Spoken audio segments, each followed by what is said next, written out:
So on the surface, owning real estate and making lots of money, that sounds like a great idea. But when you really stop and think about it, there's day-to-day operations, there's the advertising, there's the dealing with the tenants, there's repair, there's maintenance. It's a lot more difficult than probably, some people really think of at first. Is there a way that someone can get involved in real estate without actually having to own the property and go through all of that kind of thing? Yes, absolutely. And that's, the great thing about this product is there's so many different ways to participate. Great. So you can do the whole thing, right? I mean, you can buy the house, or maybe you convert, as we've talked to in the past. Your first home you buy typically is a great rental property. It's typically in the right price range. You were drawn or attracted to it, which means a lot of times, so will renters and tenants. So that's a good thing.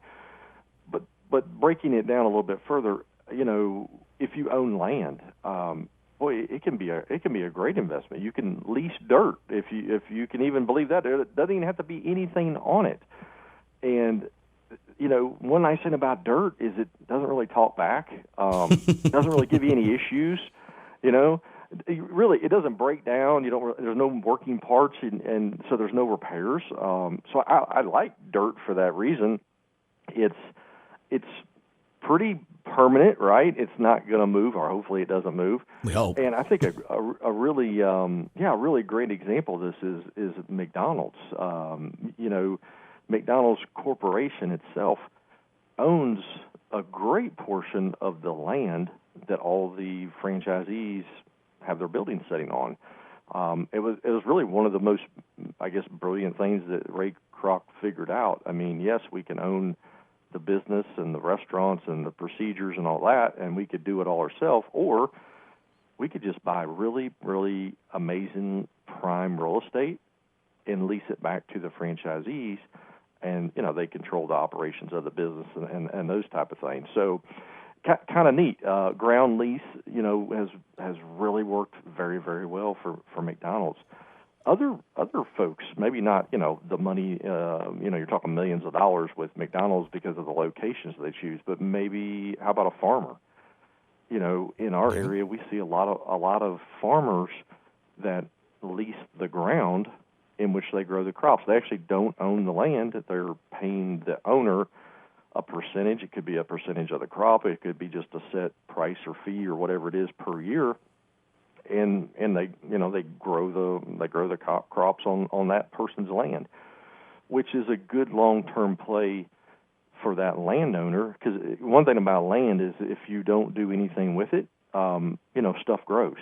And so you might have had I can remember walking an 80-acre tract of land with a gentleman one time, and he was telling me about when he was a kid and how him and his brother used to ride their bikes and play and do all these different things. And he was pointing. We were looking at a survey, and he goes, this was our meadow right here, and we had boatloads of dairy cows. And I looked over there, and I'm like, it's a forest.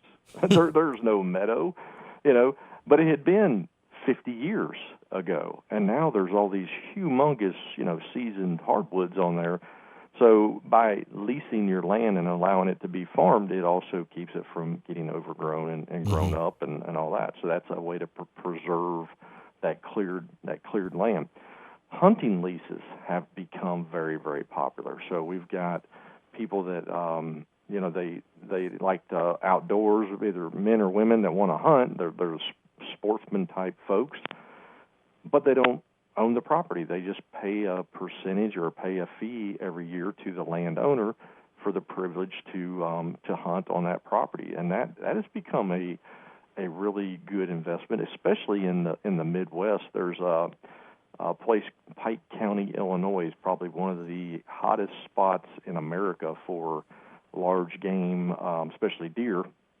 And some guys are paying $10,000 and $20,000 a year for hunting rights, and it's become actually the hunting leases have made the farmers or the landowners more money than they ever did, growing corn, soybeans, whatever it was for all those years. So very interesting how things change. But those are definitely two really good ways if you own land to consider, turn it into some investment property for you.